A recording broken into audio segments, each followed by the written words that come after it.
Okey sahabat, sebenarnya pertama kali saya nak tahan ni bubu tangkul payung ni, saya tak pernah lagi tahan. Untuk kali ni saya nak guna umpan nyok ni. Nyok yang tumbuh ni kita nak bakar dulu lagi. Lepas tu kita nak buat umpan dia. Saya pun baru pertama kali guna, jadi ada rakan yang bagi cadangan guna nyok bakar untuk umpan dia supaya ikan dapat masuk dalam tangkul payung. Jadi kita ambil nyok yang tumbuh ni lah, kita kupas, lepas tu kita belah yang kita ambil separuh je nanti kita belah yang kita belah tu, kita ambil yang belah ni, yang belah ada kumbui ni, kita takik buang bagi pecah, kita congkeh guna parang ni, ambil dalam 3 keping ataupun 2 keping sahabat.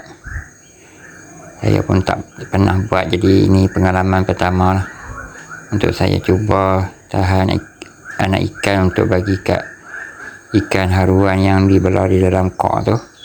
Ikan haruan tu anak saya yang mancing, jadi dia duk kurung dalam tu, jadi kita bagi dia makan anak ikan. Kalau nak bagi umpan dedak tu ayak dia mudah kotak, kita bagi anak ikan ni. Kebetulan saya ada bakar sampah kat situ, kita bubuh dalam api tu lah sahabat, senang, tak payah ada bubuh api tempat lain lah. Kita taruh nyok tu dalam tu sudah lah, dalam ni kebetulan dah ada bakar sampah dalam ni, kita taruh masuk dalam ni. Kita kambih dalam api tu. Kat tempat ni kita nak tahan bubu ni depan ni lah, tak mau tahan jauh lagi, takut hujan mai lagi bubu tu di bawah ayak hanyut pi. Bubu tu beli RM6 je. Okey, kita pergi bubuh nyok dulu dalam api, kita tengok jadi benar dah nyok yang kita bubuh dalam api jadi benar. Kita kadih-kadih sikit bagi dia ada bau nyok bakar. Kalau nak ambil nyok yang masam tu dia bau kuat sangat, kita guna nyok yang baru lah, yang fresh, kita bakar dia ada bau wangi-wangi tu. Kat atas ni ikan banyak lah ni kawan, ada ikan isik, ada ikan puyuh ada, tapi saya tak pernah duk ambil pun. Kali ni nak tahan bagi kat kawan, saya tahan kat sini je lah, malah nak pergi kat tempat lain, saya tahan kat parit ni. Kita pergi tengok nyok yang kita bakar tadi. Ni dah boleh lah ni, ada 3 betul. 3 betul duduk kat mana lagi tau, duduk dalam api ni, kat mana tau, kat bawah ni kot. Ni satu, ni 2, kat mana lagi. Okey tak ni. Okey, 3 cukup lah. Kita bawa api dalam bubuh.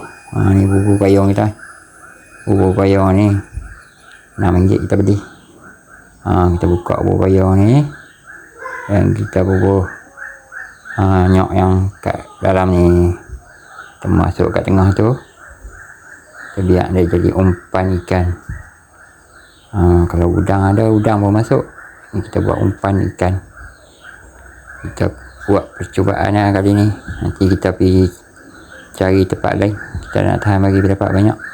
Kita letak dalam ni, kita tahan kat depan ni dah. Ni kat sini, kat sini tempat elok lah, yang tempat pun cerah elok, malah duk pergi kot lain lah.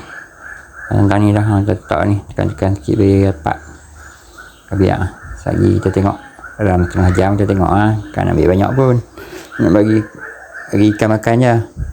Okey sahabat, ni dah setengah jam dah ni, kita mai tengok tangkul payung kita ni, di luar mana ada ikan masuk ke tak. Kita nak ambil ikan yang kecil-kecil lah, bukan nak ambil ikan besar. Kita angkat, bismillahirrahmanirrahim. Sahabat, tu ada nampak tu ikan keberah ni. Syok kan bagi kat ikan kawan. Memang ikan keberah ni kalau bagi kat ikan kawan memang syok. Ada dalam ni. Kita buka bola timur tu, tidak payah nak tuang. Kita buka bola timur, kemudian kita lepas kat dalam kok. Okey sahabat, akhirnya jaya lah ni tangkul yang RM6 ni, jadi tak rugi lah.